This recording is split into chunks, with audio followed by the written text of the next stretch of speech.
In a quiet village nestled between rolling green hills, an old widow named Mira lived in a small cottage at the edge of town. For decades, she had watched the seasons change from her window, the flowers bloom and wither, the leaves turn golden and fall. Time had been both her companion and her thief, taking away her youth, her husband, and her only son, who had left for the city years ago and never returned. Mira was known for her wisdom. Villagers often came to her for advice, but no one ever stayed too long. People were busy with their own lives, and Mira, despite her kindness, had become just another forgotten elder in the village. One evening, as the sun dipped behind the hills, casting golden light over the fields, a traveler knocked on her door.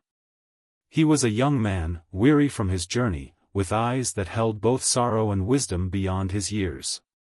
"May I rest here for the night?" he asked. Mira, though hesitant, saw something familiar in his gaze and welcomed him inside. She prepared a warm meal, and as they ate, they spoke of many things, of life, loss, and the power of time. "Time is cruel," the traveler sighed. "It takes away everything we love." Mira chuckled softly. "No, young man. Time is the greatest teacher.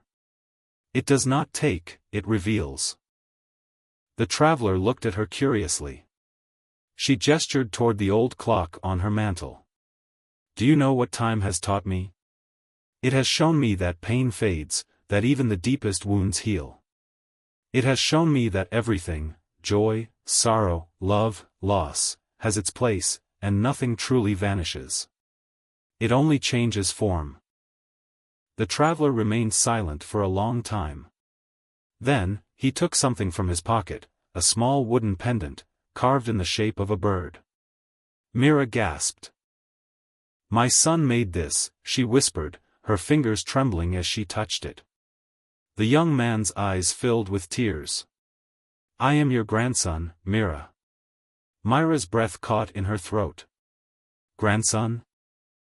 My father, your son, spoke of you often. He wanted to return, but time slipped away from him. Before he passed, he told me to find you." Tears streamed down Mira's wrinkled cheeks. She had spent years believing she was alone, that time had stolen her family. But now, she realized, time had not taken everything. It had simply been waiting for the right moment to bring her something back. As she held her grandson's hand, Mira smiled for the first time in years. "You see," she whispered, "time does not steal. It simply waits for us to understand its gifts." And in that moment, she knew, time had given her something even more precious than youth or lost years. It had given her hope.